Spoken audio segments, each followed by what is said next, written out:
Hello, everybody. We are the Geeks and Degenerates. I am Enzo. This is my forever co-host, Jump. Today, we talk about a movie that's once again celebrating its 20th anniversary, and that is, Eternal Sunshine of the Spotless Mind. So, this movie has one of the biggest reputations for being one of those movies where you're like, not much happens in like the grand scheme of things, but according to the characters in this world, their worlds are erased in a way, and their worlds go away. So the stakes are big for these two characters, and I like it. Dude, not gonna lie, I fucking love this movie. Like, this is my first time watching it. My girlfriend's like been telling me to watch it for a while, Hmm. and she loves this movie. And I really thought it was just like maybe something like Marriage Story, where it's just a tragedy of like a Every day I couple wake up. Country's wall. Yeah. But like, like I really thought it was just like a breakup story Yeah. where two lovers just fall out of love, but it's in a very artsy way. Yeah. And it's very cerebral. I don't know. I didn't know it was a tad bit science fiction, but I was like, what the fuck? Yeah. And like in the Christopher Nolan way, the end is the beginning and the beginning is the end, and you're I caught had to- off guard. You're like, huh? Dude, the reason why I told you I like just finished like watching it like this morning was because I had to like go back a bit because I got lost. I legit got lost because there's moments here in this movie where it's just cut. Yeah. Like, it's straight up like, oh, how did we get here? Yeah. You know, like he's going along, he meets up with Clementine. Clementine, and then the next he's just crying in his car, and Yeah. I'm just like, Yeah, but like the most logical thing in your brain is like, I guess it didn't work out. Oh well. Yeah. Yeah. yeah, I thought I was like, oh, that was it, and then like that's how they first met, and she started out with blue hair, Yeah. and then yeah, like so I'm guessing we're getting into the meat of the movie already. Yeah. Like there's this corporation that erases memories of your significant one once you're like, it's not working out, dog. I'm done. Yeah. She's done. And like I just Well- want to forget. Yeah, I guess it's like it is a bit of like a dystopian-esque kind of concept. Yeah. Because, well, not gonna lie, yes, as much as it hurts and as much as you don't want to feel it, you need the hurt to learn and grow. Yeah. But anyway, yeah, but you see these people not just partners, it's also like somebody's pet dog died, and I'm guessing the guy to his like right was Yeah. kind of like wanting to erase maybe like a dead child or something, because there's like a little trophy. Yeah, it's not just people and their exes. It's people dealing with other stuff. Like my pet died. I rather not remember that, or Yeah. something. Just grief in general. Yeah, way up the trauma or grief line of like I just don't want to remember that. And it's an interesting concept. It makes me be like, if that ever existed, I wonder how much business would be booming, because it's just human nature to go through a lot of stuff in life, like some more than others. Like I would rather forget high school, you know. Why would you? You forget a lot of stuff of us. That is true. Say that's the other danger of that. But yeah, like once they start doing their thing with Joel, which is Jim Carrey's character, and like I love the fact that Jim Carrey is just so like pulled back. He's not the usual Jim Carrey. He's just reserved, quiet person. He does have those moments where like there's that scene where she's like obviously in a rush and he like Yeah, cuts up a piece of like ketchup packet and just like smears it on his neck until he's dead. yeah, I was like, oh, that's probably Jim Carrey. Like, yeah, I do like that where Jim Carrey is not Jim like how we usually see him like in Ace Ventura or Yeah. something like that. We see him as a little bit more reserved. He's Yeah. very introverted here, very quiet. And Yeah. from what I heard, I think that's like the how he is in Jim real Carrey- life. Yeah. Yeah, and like it's interesting that once they start doing their process with Joel, that it's like he's remembering something and then it just goes away, and you're like, that's a bit, huh? don't know if I like that, honestly. Yeah, I got a little bit weirded out from time to time where just like things are just moving, and it's weird. Like a car would crash out of nowhere, or like something would disappear, or you would walk into a room and a person would disappear. And Yeah. I was like, this is a very cool concept, though. I was like, I love this, where this is how the brain is erasing memories. Yeah. Like he's doing this because Clementine started this because she got her memories erased first, and now she's with Elijah Wood, and Elijah Wood's just spitting. He's like the most unethical like doctors. I hate his character so much. Like I already don't like Frodo, but like I like Elijah Wood. I like Elijah Wood. I like him in like other stuff, but like not here. yeah, and, like he's the most unethical doctor's assistant. Like he gets like Joel's stuff, like his memories, and just like verbal diarrheas it back to poor Clementine. And like honestly, Clementine's like, I feel like deja vu all over again. Why is that? Yeah. So weird. Like where they go to the lake, Yeah. and then like what was this? And he does the most sleazy thing where he gets her like the present that Joel was supposed to give her. Yeah. But at that moment, she already lost her memories Yeah. and was already dating Elijah Wood's guy. Yeah. Peter. And I'm like, Patrick? Peter? Patrick? Yeah. It's Patrick. One of those two. You're one of those two. Oh, okay. And yeah, there's also early Mark Ruffalo getting together with Kirsten Dunst. Yeah. Kirsten Dunst. Yeah. And you're like, all of these are a bit unethical. You guys are a bit too relaxed with the situation with what you're playing with, you know? Well, yeah, Elijah Wood says the lines to Clementine of the "so happy I could die here," and you're just like, can you shut the fuck up, man? Yeah, so I was just like, you piece of shit. Again, not shitting on Elijah Wood, just the character. Yeah. But I was just like, that is so sleazy. But clearly Clementine is like just doesn't hit the same way. Yeah. It's just very off. I want to go home. Yeah. And he's like that very obsessive boyfriend where he's like, no, I can fix it. Come on, like, just tell me what you want, you know. Yeah. And with Joel, like, all the memories start from, like, the worst point of their relationship back to their first meeting. And, like, it's an interesting way to go about it. Because you're like, yeah, that does make sense that you would start with the worst ones first and then go back to the best ones last. Yeah, like, usually when it's this kind of concept, it starts from the start where it's all happy-go-lucky, and then we see the problem. Yeah. But what I like here is that we started a problem, and then we gradually see them like, sure, the fights get lesser and less intense. Yeah. And then to a point where it's just like, oh, this was them in their heyday. Yeah. And that's really nice. But the thing is, what is off about it is that, like, her hair's not the same. Yeah. When you're thinking about it, it's like, wait, didn't they meet, like, at a train station? They didn't meet at a beach? Yeah. Yeah. Yes, you're like, that's so odd. Yeah. They did meet at a beach, but they had the conversation in the train station. But in this part, they're having a conversation because there's a party on a beach. Yeah, like in the way things work chronologically, that's their first meeting. Like, when we see them at the beginning, that's their second meeting. And you're like, you piece it together, you're like, oh. I had to rewatch. I had to go back. Yeah. And I was like, what? Yeah, it takes a lot of watches to get this movie. But by the time you like piece it together, it's like a Christopher Nolan movie that it rewards you and you're like, oh shit, I see things differently now. Now I get it. But yeah, just going through like how it starts at like the worst part for them when he's like, you just use yourself with the prospect of people getting fucked by you. That's how you draw people in. You're like, well, Jesus Christ, man. I was like, calm down. Yeah. Like, hey, yo. But yeah, I found it very weird that everybody in this movie was a bit off. Yeah.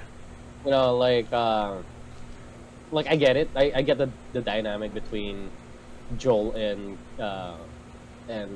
Clementine, where she's the extroverted type who she likes to go out. She's very like loud and she's impulsive, while Joel's a very quiet type. He hesitates a lot. He like they're complete polar opposites, but yet they still fell in love.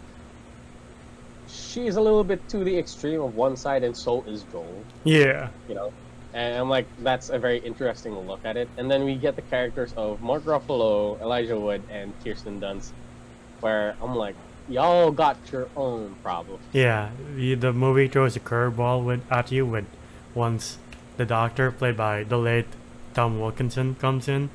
That's gone? Yeah, he died December. Damn. Yeah. Rest in peace. Yeah. Yeah. Like a lot of our role models are going. Like Donald Sutherland just died 2 days during this recording. So you're like, God damn it. But yeah, like at first she's just reciting quotes, including the quote that inspired this movie by Alexander Pope. And you're like, there's the title. Now we can close this movie because it's a bit too painful. Yeah. And then it just becomes more flirtatious, and you're like, for people who work together for a while, it seems like you're really falling for this man hard. And then she kisses him, and like the first time you watch this movie, you see the expressions on Mark Ruffalo and the doctor's wife, and you're like, oh, they got them cheating, and they're devastated. But going back, you're just like, because you know Kirsten Dunst's past, and you're like, she fell for him again. For how many times already? So it ultimately leads back to the spat. You're like, even though they're like, yeah, we erase your memories, but you don't erase the feelings for each other. And you're like, it's an interesting concept. Even the wife is like, can you stop fucking around? Just tell her the truth, that this is not the first time you've fallen for her. And you're like, what do you mean? What the fuck do you mean? The entire time I was like, oh shit, he used it on her, or she like requested it. Yeah. The procedure to be done on her because she wanted to forget, but she wanted to stay. Yeah. But I was just like, that's so far. Yeah.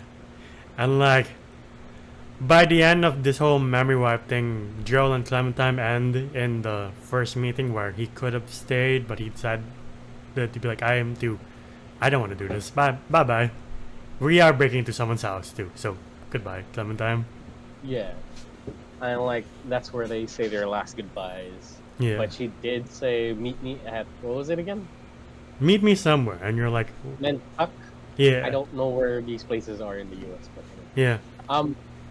But yeah, so he goes back into the real world. He wakes up from where the movie began. Yeah. And I was like, wow, that's crazy. And then he goes off, he skips his work, and then he goes into the train where they meet. Yeah. And they do that date thing where they go to that frozen lake, and then they get back. She grabs a file and plays the tape of her recording of why she doesn't love Joel anymore. Yeah. And not gonna lie, both of their recordings were so heartbreaking. Yeah. Just like, he's boring. Every time I see him, I just get pissed off. And like, he has this puppy dog like look to him that like pisses me off. And he's like, oh, she only sleeps with people because she's very insecure. Yeah. Like the back and forths were so like harsh. And I was just like, yeah. I was like, I don't even think I can. I was like, how can y'all work this out after hearing that? Even though Kirsten Dunst had the best intentions of releasing those tapes, I don't think she thought like how fucked that would be. Like thinking you met the first time and then you hear that, oh, we've met in the past, we just had our memories wiped. You're like, yeah, what? And then the movie ends with Joel and Clementine being like, alright, let's start again. And then goes back to the beach and it just rewinds. And it rewinds and you're like, is the first time they have their memory wiped really the first time? I just plants a seed in your mind because like there was a scrapped, like a deleted scene that was never played where the original ending was Clementine going back to the same office. Like she's much older and she's having her memory wiped. And then it's implied that she's been there a lot more times. And every time she's had her memory wiped, it's always about Joel. And you're just like, oh dang. Oh shit. So it just keeps failing. And it's a very beautiful and also a very like tragic science fiction movie. Yeah. Like I can see why people love this movie. Like I like it too, but it's not I don't know. It's not like top 10. It's really good, but like I'm just like I kind of want to feel good at the end of a movie, you know? Oh well, I mean, with the concept of like that deleted scene Yeah. that they did not include, for me, I'm like, okay, it's somewhat of a happy ending because they're like, we know what we did, we know what's wrong with us, Yeah. we can do better. Yeah. And I think that was like the break of it all. Is that when like Kirsten Dunst sent out those tapes, they kind of like gave these people like a new start, but also the lessons that they have to know Yeah. to like move on and be better people. Because like, yes, as much as you would like to erase those horrible memories, those are what makes us. Yeah. Thus gives us lessons and thus makes us better people. And that's what Kirsten Dunst's action does. Is that Yeah. they finally hear it out what's wrong with them, and you see Jim Carrey just willing to try again, Yeah. even though even though what was this, Clementine's kind of like a little hesitant on it. Yeah. But yeah, it's a very well made movie. I would say it's like one of the best like 2000s movies. Like there's a thing with 2000s movies, like just like with 80s and 90s movies, where you can tell like, yeah, I remember this time period in film history where people were Yeah. just experimenting with like what kind of movie they can make. But yeah, I guess everything being said, what would you rate Eternal Sunshine of the Spotless Mind? I'll give Eternal Sunshine of the Spotless Mind a 9 out of 10. I feel like it deserves a 9 out of 10. Yeah. It's such a good movie. It is a beautiful movie. A little bit of a cautionary tale as well, because some of the characters here are very fucked up. Yeah. Um, and it has a beautiful concept to it, Yeah. and how it was wrapped up with a very nice bow, especially with like the ending, where, yeah, they're willing to try again. It would be a little bit. I feel like I might be a bit divisive if they released that scene where Clementine would come in and she's a bit older and she's redoing it. Yeah. For me, that'll be a little bit depressing Yeah. because it's a whole Sisyphus kind of Yeah. deal where she's perpetually rolling that boulder up the hill. Yeah. Yeah, I but yeah, agree with you. I'm just happy that I kind of stuck with like this one where, yeah, it was it was a bit odd that that scene where they were at the beach where it was repeating, Yeah. but I was like, Yeah. like I really hope they'll be okay this time. Yeah. Yeah, I agree. A 9 out of 10. It's a very well made movie. Like, I do love the acting between Jim Carrey and Kate Winslet. I think Kate Winslet was like nominated for Best Actress in this movie. I forgot who beat her, but they're very compelling characters. Like, there's not with these two, you see their faults and their strengths, and you just get very attached to them. And like the surrounding characters are very equally messed up in their own way. I love the scene by the end when Elijah was like, "Can we talk to yourself?" "No, go away, get the fuck out." He's like, "Okay." But yeah, Like, yeah, I found him really creepy there, where he's like, "What are you doing here?" I don't know what you're asking. yeah. And then by I'm the just end, like, by yeah, then you're like, huh? "Ah, you son of a bitch." That's why you're asking. Yeah. But yeah, again, very well made movie. To the audience watching, what's your favorite Jim Carrey movie? Whether it be this or Ace Ventura, or maybe even the modern Sonic the Hedgehog movies. Whatever it is, please comment down below. I feel like I'm missing a Jim Carrey movie that I didn't mention. The Mask. There we go. Mask, yeah. Yeah. There's a system. There's the break in the Matrix. We're No, fucked. it was a mosquito. Oh, okay. There's a mosquito. Alright. But yeah, that's been our video for Eternal Sunshine of the Spotless Mind. What do you guys think? Please comment down below. If you like our videos, please leave a like, subscribe, and ding the bell icon to get notified of when we upload next. We're also on Spotify and TikTok to see our best and funniest moments, Spotify to hear us on the go. In the video, I'm Enzo from Letterboxd, and Zoe does voices on TikTok. Where can I find you? Oh, you can find me at JohnJuM_ on Instagram and Discord. And until the next one, we'll see you there. Bye, everybody. Ciao.